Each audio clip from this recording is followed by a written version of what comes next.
All right, good afternoon, everybody, and welcome to the special meeting of the Board of County Commissioners for December 22nd. Would you all please rise for the Pledge of Allegiance? I pledge allegiance to the flag of the United States of America and to the republic for which it stands, one nation, under God, indivisible, with liberty and justice for all. Okay, we only have one agenda item today so that we can comply with what we need to comply with, and we have a certification of mills for 2026. Robert, do you want to come on down and go over this quickly with us, and we will move it forward for a vote. This is the, good afternoon, Commissioners. This is the annual certification of mill levies for all of the local governments in the county. It's a ministerial duty of the Commissioners. Really, all you and staff are doing is making sure that the math, what we receive from the local governments, is correct. Once you approve this, then it'll go to the assessor, who will submit all of the information to the state. We did not receive mill levy information from the Dolores Cemetery District and the Lebanon Cemetery District, so they will receive their previous mill levy. That's how state statute is set up for that. And then I also did want to highlight that this year it was approved as part of the budget, but for the county itself, the general mill levy is 10.558, road and bridge is 2.366, and public welfare, which is social services, is 1.3. So this year you moved a quarter of a mill from road and bridge to social services. And if you have any other questions, I'm happy to answer them.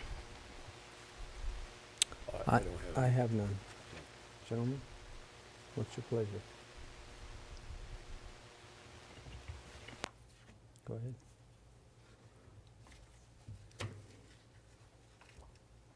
I move to approve the certification of levies and revenue for the mill levies for the school district, local government for Montezuma County. Second. Been moved and seconded to accept the certification of mill levies for 2026 for Montezuma County as presented. Any discussion? All those in favor? Aye. Aye. All right. Thank you, sir.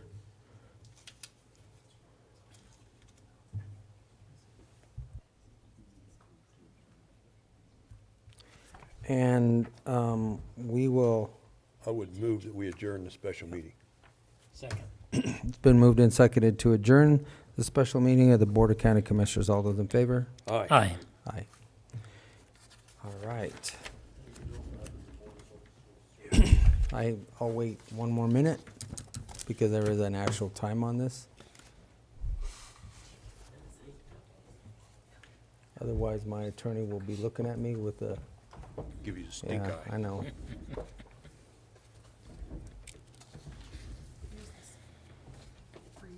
These are the signature, okay. Thank you. All of them, Kelly? Yeah.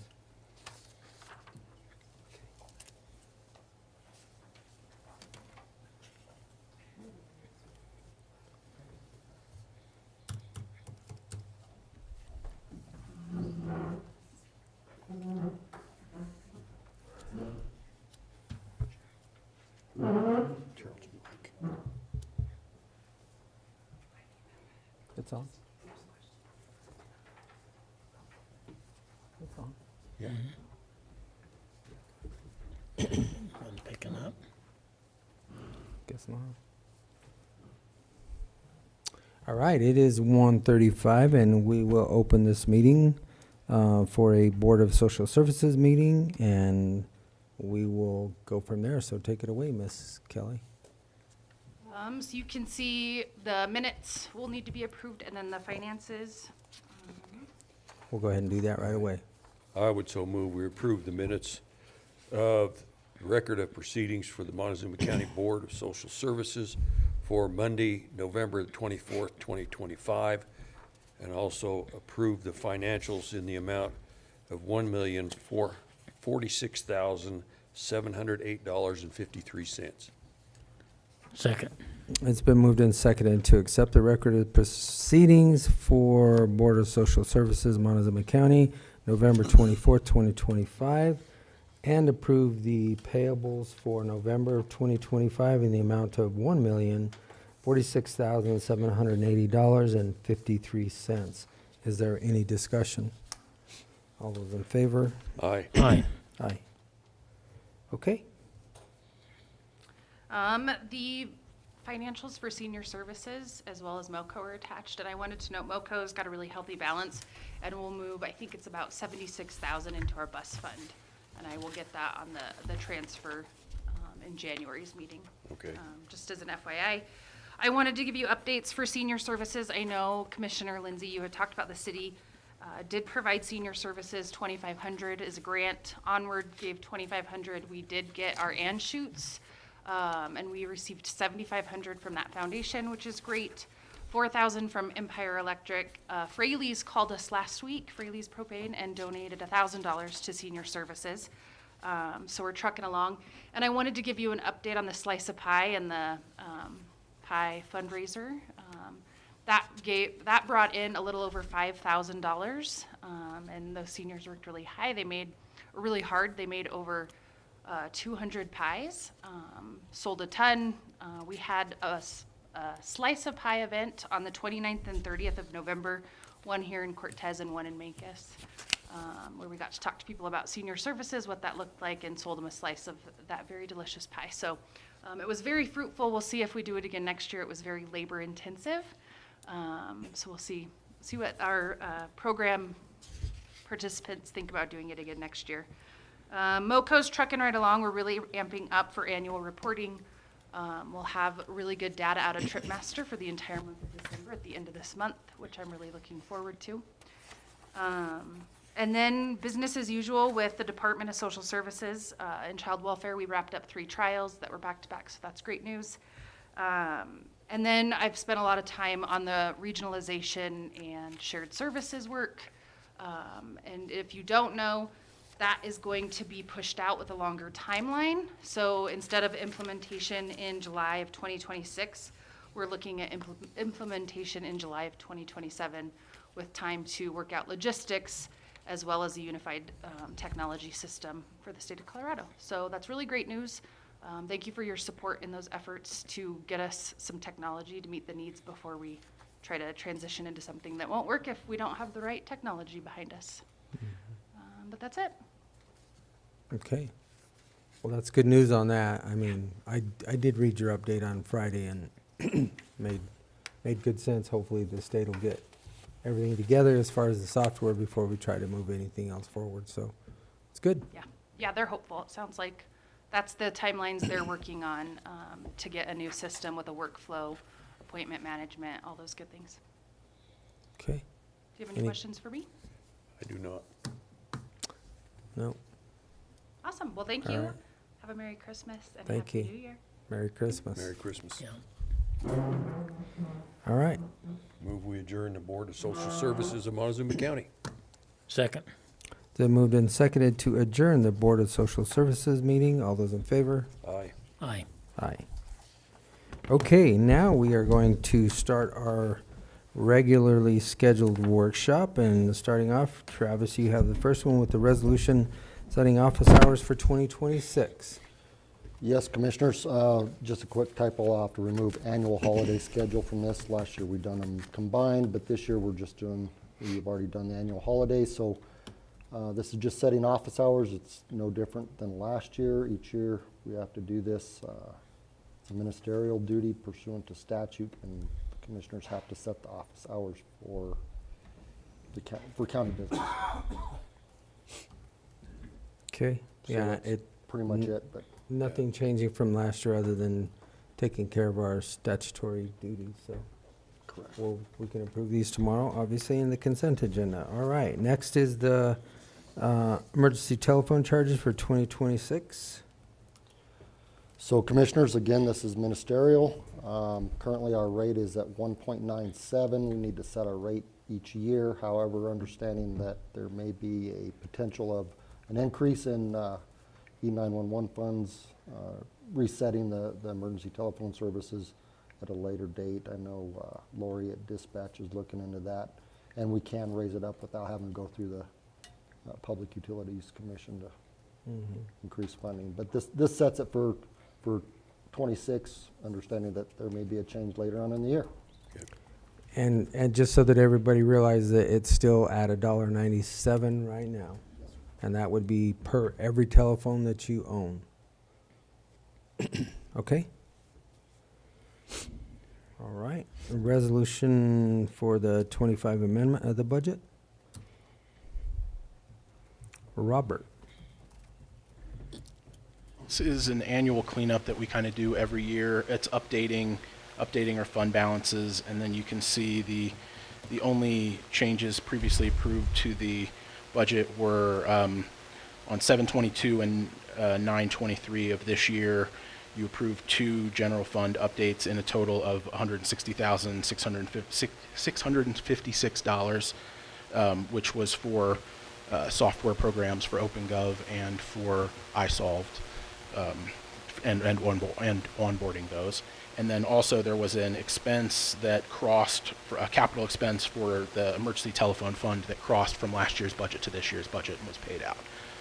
Otherwise, the only changes are updating the fund the fund beginning balances after our audit was completed.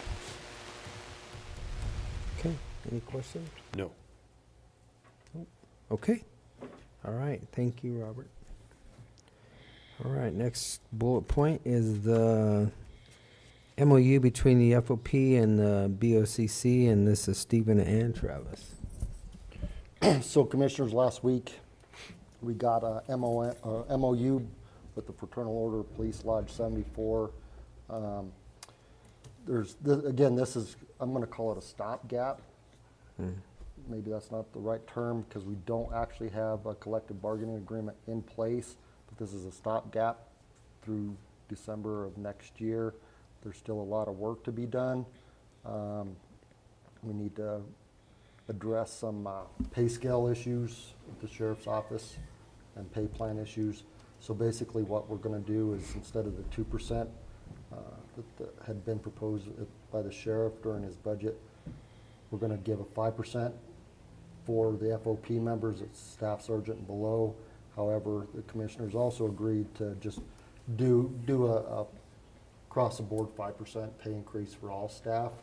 And with that, what that allows us to do is, after looking at the numbers, is the Commissioners agreed we'll be able to fund 2 detention deputies for 2026. Unless you have anything else, sir? All right, yeah, I would just say, you know, I think Travis correctly mentioned that, you know, this isn't the whole scope of what's being negotiated in terms of developing the collective bargaining agreement, but this is also part of the product of our ongoing negotiations with the FOP. So I think this is basically agreed upon at this point. Our agreement's obviously to recommend this to you based on our discussions, but we supported the proposal as a reasonable stopgap, using Travis's language there, to be consistent with the rest of the county as well. And the only other thing that I'll add, because I do sit on the Finance Committee with Robert and Travis, is that this is consistent with the rest of the county. The rest of the, like you said, the Sheriff only requested 2%. The rest of the county is getting 5%, so it makes it a lot more in line with the entire county. We looked at all the numbers, and we can afford it. So I think it makes sense just to make sure that we're consistent with the rest of the county. Anything you want to add, Robert? Okay. Questions? No. Okay. All right, moving on. We're going to have to take a recess because I do not see Region 9 Mr. Powers in here yet. So we'll take a short recess until Mr. Powers comes in, and then we'll go on to the NTIA BEAD funding from there. All right, thank you.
I'm ready when you are. All right, our recess is over and we are back for a discussion for the NTIA non-deployment BEAD funding. Mr. Powers. Good afternoon, Commissioners. Thank you for having me, and Merry Christmas to everybody. Yeah. Because I don't think I'll see you guys again before the holidays. And Commissioner Candelaria, congratulations on your award from CCIA. Thank you. So the Broadband Equity Access and Deployment Fund was part of the Infrastructure and Jobs Act created under the Biden administration. Through that process, the state of Colorado was awarded approximately $826 billion for building out broadband infrastructure. After the Trump administration came into power, they changed the rule set and did what they called benefit of the bargain, gave all the states 90 days to change their process and reapply, and Colorado ended up submitting for approximately $426 million.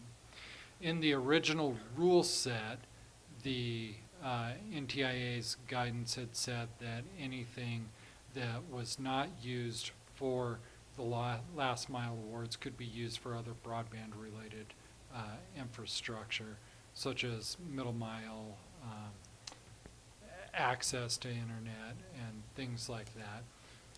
So then the NTIA in its most recent announcement said that they were putting a pause on that and that they may rescind what's being called the non-deployment funds.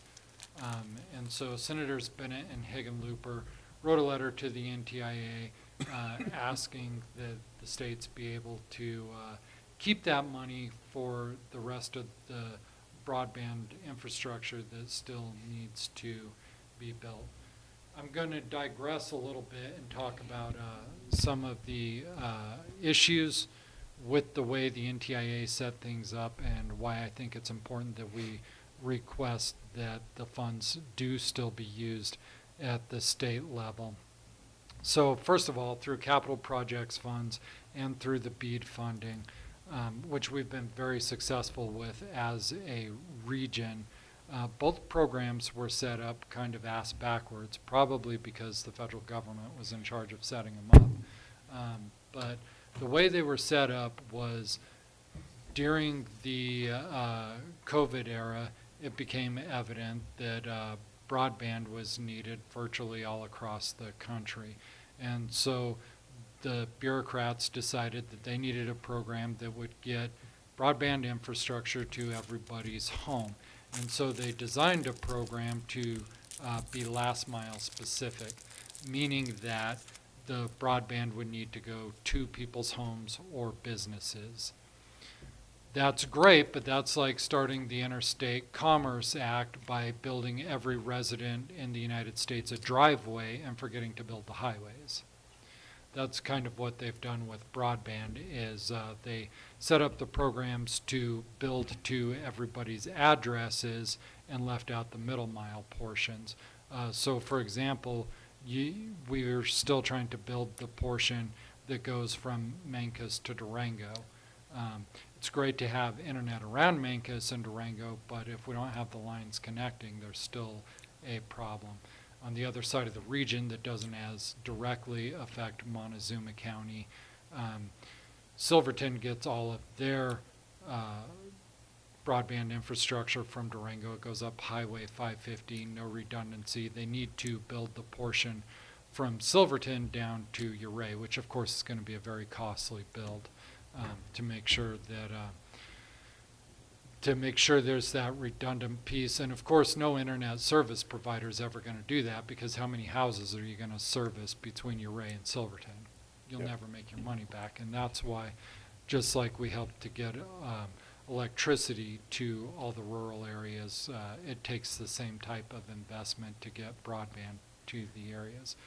So they built the program kind of backwards, but now we're at risk of the state forfeiting $400 million that could be used to help complete some of these larger projects, if not all of those larger projects, because of a rule change.